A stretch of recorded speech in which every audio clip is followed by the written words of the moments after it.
So as you may well have observed, I'm no stranger to the Triumph Street Twin. I've owned one for a few years, and you might be thinking about owning one too. But before you pull the trigger, here are 6 things you need to know about Triumph's best-selling modern classic.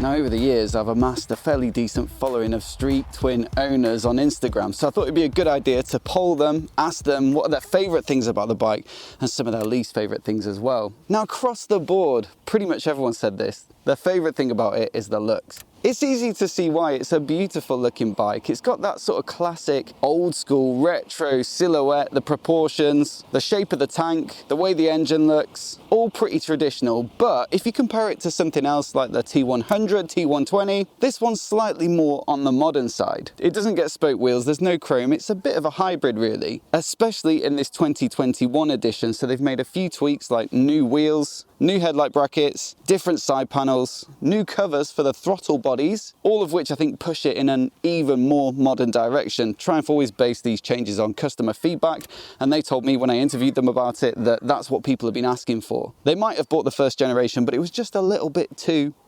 retro. Now, the more eagle-eyed viewers amongst you may have noticed that this is in fact a limited edition. This is called the Gold line, and they made 1,000 of them for this year. And the whole point of this special run is to showcase their pinstriping abilities. So this gold line on the tank, same on the side panels and the pinstripes on the wheels, all hand painted at the Triumph factory. You get the more old school gold Triumph logo on the side of the tank there. The Street Twin logo's in gold as well. And look, to be honest, I don't know, I wasn't that sold on it when I first saw it. I was up at the factory and they had like 8 bikes for us to look at that were new for 2021, so it didn't really jump out at me. But then just the other day, after it had been delivered, I opened the garage door a few hours later and I thought, yeah, it does look pretty special. TFC or Triumph Factory Custom, you know, they're their top-end, premium, super spec bikes, and those are finished in black and gold and silver. You know, it definitely has a bit of a look of those bikes, a baby TFC if you will, except this one starts at 8 and a bit grand, not 15 or 20. In fact, this is their most affordable limited edition bike, so snap one up quick. Now, this second factor might be a slight surprise, but it's the sound. I say that because this is the 900cc variant of the Bonneville Parallel Twin. Many of the other Bonnevilles come in the 1200cc variant. You'd imagine that 300 extra cc's of capacity can only be beneficial in terms of oral pleasure, but for some reason, I think this is the best sounding bike.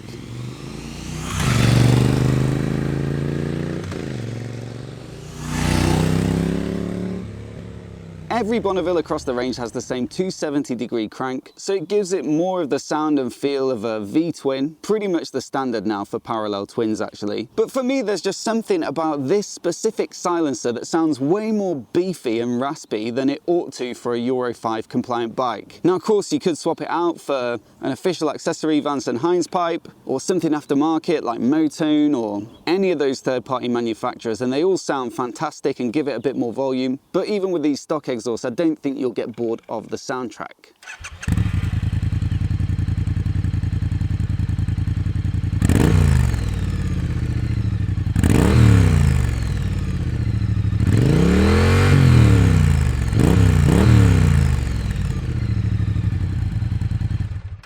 Now, another very common response is just how easy this bike is to ride. Part of that has got to be the size. It's pretty low and it definitely sits beneath you. It's not intimidating to get on at all. The other thing is the way it produces its torque. So it doesn't have bags of power at the top end, but 80 Newton meters of peak torque is plenty for a bike of this size, and it makes it really low in the rev range, so you're not really fussing over what gear you're in. You get a slip assist clutch, so it's nice and light on the lever. The gearbox is precise and predictable, and then handling wise, it's nice and neutral and stable. No big surprises at all. Try and say they've sold over 30,000 of these, and a lot of those I think will have gone to people who, you know, they're looking for their first big bike.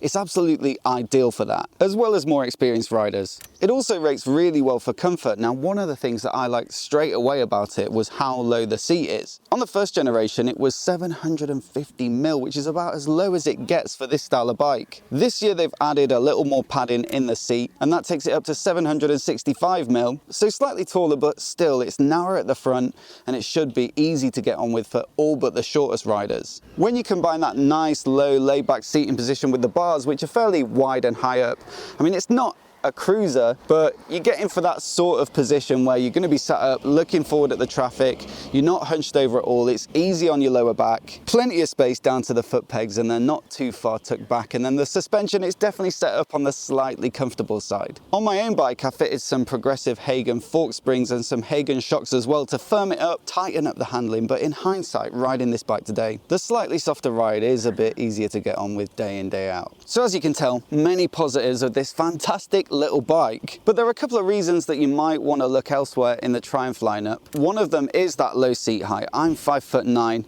it's plenty comfortable for me, but I think if you're getting up towards 6 foot and beyond, it's going to feel a little bit cramped. Thankfully, you've got the Street Scrambler at 790mm. The T100 is a very similar bike. Slightly more old school looking, but that's 790mm as well. And if you're super tall, then you might have to shell out for something like the 1200 Scrambler XC or the 1200 Scrambler XE, which is the tallest of the bunch. This low seat height is a massive advantage for anyone who's shorter, anyone who's slightly underconfident, or for people who just like that riding position. But if you are on the tall side, get yourself down to a dealer and sit on a few of the other bonnies. I'd say the other thing is the performance. Really, it's designed as a great city bike, easy-going retro bike for country lanes and that sort of thing. But if you're coming from a naked bike background or a sports bike background, there are definitely better options. It tops out at 65 horsepower, and sometimes you just want it to keep on going a little bit. The brakes were upgraded in the second generation, and this third generation, of course, still gets them, but it isn't the best braking bike in the Bonnie lineup. Same for the suspension, same for the riding position, it's a little bit more relaxed. Really, if you like your thrills, then you're probably best off going for the Speed Twin. Now, luckily, I've already made a review of the 2021 Speed Twin. Just click there.